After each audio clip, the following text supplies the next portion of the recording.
la présidente de l'association des GIES. De quoi est-ce qu'il s'agit aujourd'hui cette soirée?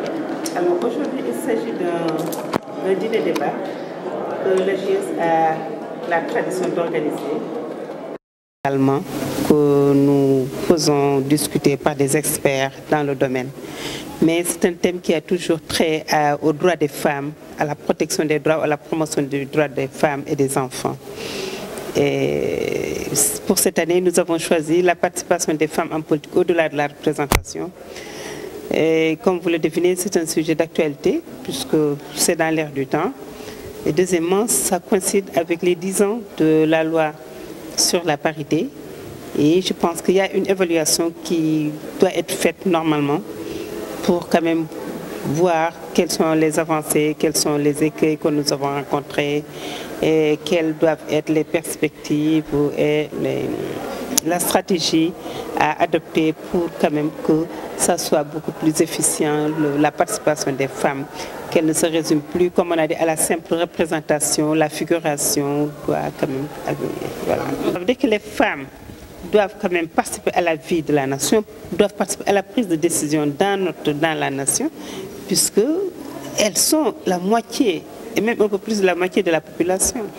Et donc, comme on a dit, quand les femmes doivent doivent appliquer les lois et les règlements, elles doivent être là quand elles sont discutées, votées, pas seulement pour figurer ou pour faire certaines activités, une représentation qui n'est pas à la hauteur de l'objectif visé, mais elles doivent participer efficacement à la prise de décision, à l'analyse et à la prise de décision.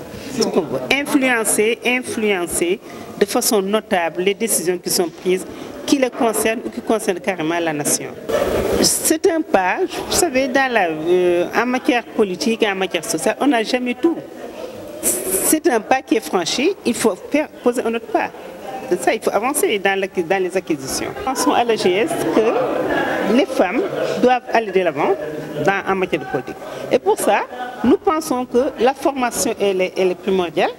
Il faut insister sur la formation politique, il faut insister sur la responsabilisation, la nomination à des postes de responsabilité, l'assumation par les femmes des fonctions qui sont des fonctions qui engagent la vie de la nation et la vie du gouvernement. Voilà.